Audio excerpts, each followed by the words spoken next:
Okay, guys, my name is Derek. Welcome back to my channel. Today we're going to be doing something a little bit different. I have a guest with me today, and he's welcomed me into his studio, Johnathan Luu. Thanks for having me over. Absolutely, yeah. Thanks for having me on your new podcast. Yeah, so this is going to be something a little different, guys. I have been wanting to do this for about a couple of months now. Not really too much of an interview style, but more of a discussion around people's journeys within their career, talking about startup, talking about what it takes, what they're doing to what it takes, and where they want to go, and how you can relate to that. And, everybody has their own story. The more stories we obtain, we could put their practices as well as their mistakes into our lives. And I really feel like that's important.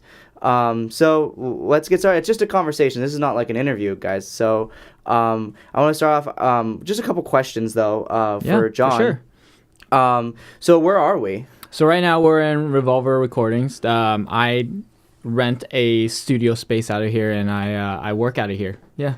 So this is my studio space that you're seeing right now. That's awesome. Thank you for having us and letting us use your space.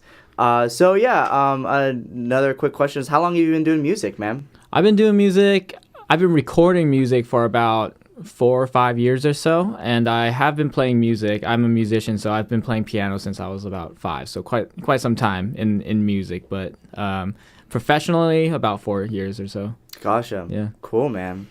Well, again, thanks. I've known John for, 3 years now? Has it been 3 years? It's been 3. Continuing our conversation from yesterday, like startup costs and like things like that. What in your field, music-wise, like what is that? What is that about? Like, if you're a musician or... Yeah, so startup in music is very different from video, I would imagine. Sure. First of all, you have to figure out like what you want to do, right? Personally, I started out as an engineer just because I kind of just got thrown into studios and into sessions, and people just started asking me, hey, do you engineer? And I always said, yeah, like, of course. Like, if I get an opportunity, I'm going to take it.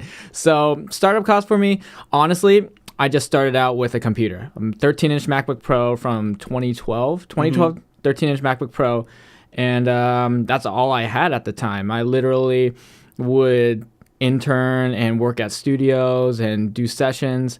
And then essentially I would take the sessions home and to edit them and stuff like that. So literally I just started with a computer and then Pro Tools. So that's the program that we use. Okay. And at the time I was a student, so it was on sale. Like there's a student discount. It was like $400 or something. Wow. Started out with Pro Tools 10. Still stuck with it.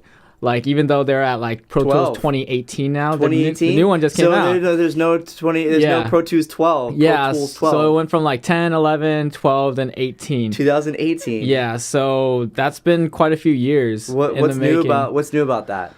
Give me the rundown. There's a few main differences. The main thing that people liked. So Pro Tools 10 to 11 was a big jump in that they started. Pro Tools 11 started their program at 64-bit, so it opened the RAM up, so you can utilize more than 4 gigs of RAM to do mixing and stuff like that. So that helped a lot. Personally, I haven't upgraded it just because a lot of the plugins and stuff I use is still on the 32-bit, and if I've moved to 64, then it wouldn't transfer over. Gotcha. And I've been able to make do with the way I mix and the way I work, so it hasn't really messed up my workflow with the limitations yet. Eventually, I'll probably move up. But that's the big jump from Pro Tools 10 to 11. Most people jumped from 10 to 12 because 10 to 11 wasn't that significant, I guess. 12 had a lot of more capabilities in that, you had the ability to do remote control online, like people in another part, like literally people from New York could literally be in a session you and want to invest in something that you're not wanting to use, right? In my opinion. So essentially that's the tough part, right? Making the sacrifice to because you don't have the amount of like either investment money or whatever to get that, right? So my question to Derek afterwards was, is there a less expensive alternative that you can use to get away with the startup portion of Yeah, the company, right? Definitely. Right. So then Derek's answer was, yeah, well, there's some stuff you can sacrifice, right? So there's a cheaper cameras. You could always go with a cheaper, older camera that's still gonna give you good quality. Like I mentioned, the Canon 80D.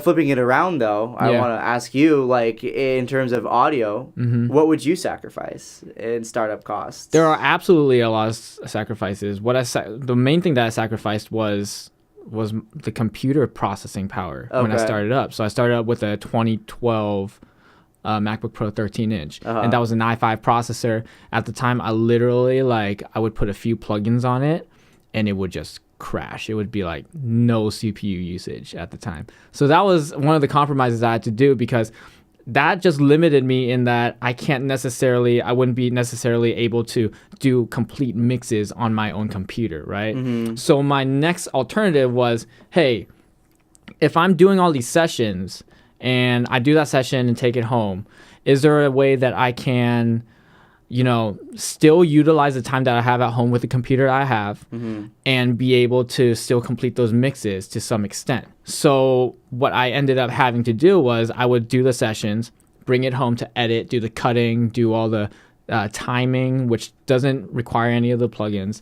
And then in my spare time, when a studio that I used wasn't being used, then I would have to go in and utilize other people's gear, right? So I would maximize the usage of what I had at the time, and then I would go into studios to finish up things. I felt like that was one of the compromises, because obviously that I had to give up a lot of time. But what if you didn't have that studio? What if you didn't have those people? Right, that does put you in a tough position, right? I guess I would say there are a few options in that sense. You could use another program. Logic is a lot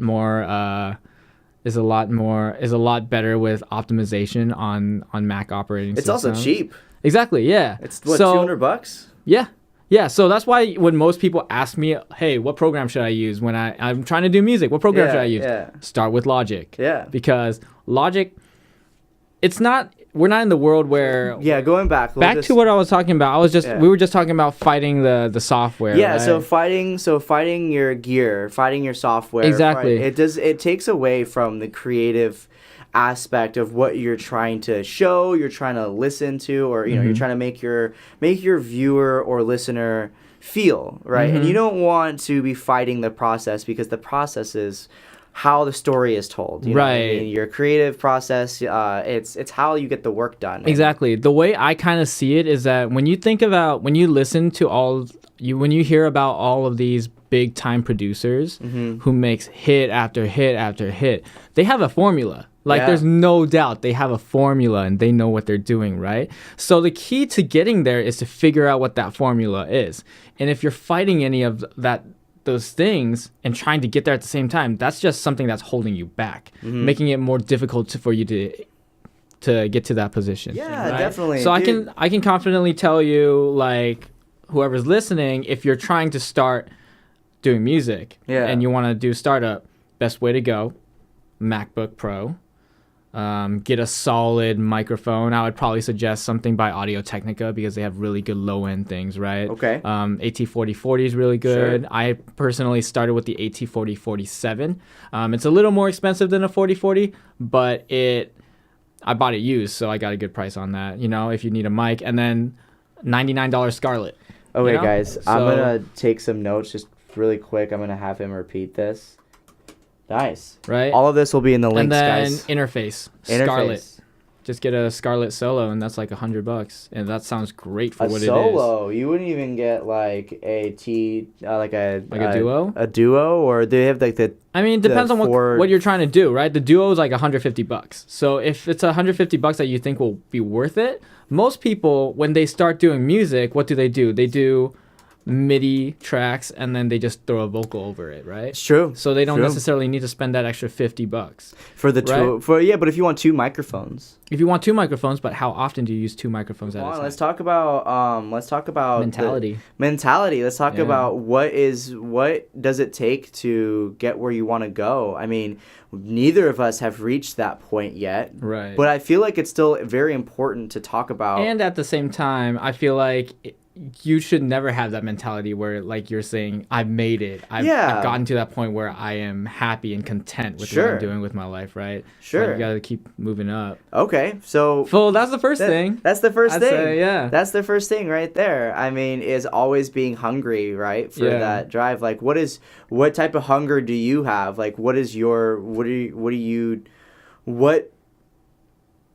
you do on your daily, like, to make this work, to make this scene function? I think the main thing is me knowing that, you know, I'm not doing this full time yet, right? I'm still working on the side hustle. Yeah, exactly. I'm at this point where I'm working 7 days a week. I am hustling. I'm in the studio 4 days a week, and then the weekends, I spend my weekends at a part-time job trying to pay for rent and everything, right? Sure, yeah. And I'm at this point where, you know, money from the studio is pretty good. It's not horrible. It's pretty solid. I'm getting work and stuff like that. Nice. But like, I think the main mentality is thinking like, I don't know. My mentality has always been, if I can do what I love doing, I don't mind like just earning like just like a, you know, not that much money. Like if I can get by, like, pay for rent and all my expenses and stuff like that, and be able to do what I love for the rest of my life, I'd be totally fine with that.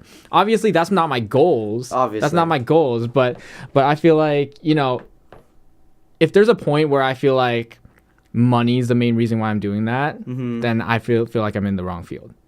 I hear you. So that's a conversation we've had a couple of times. We have, like, actually, Here's the thing. Any advice for people who are here's where you struggling? need to find a balance. Yeah. Here's what I've been struggling with a lot, right? So my main struggle is being able to find a balance between taking and doing things that I want to do, and taking things that I have to do to either propel myself in my career or to make ends meet, you know? Sure, yeah. I think that's the toughest part, because I get so many people who come to me and be like, hey, can you work with me on this music? And I'm like, I would love to. I think you're really talented. But then you got to kind of weigh your options, right? Because is it paid? That's part of it. Part of it.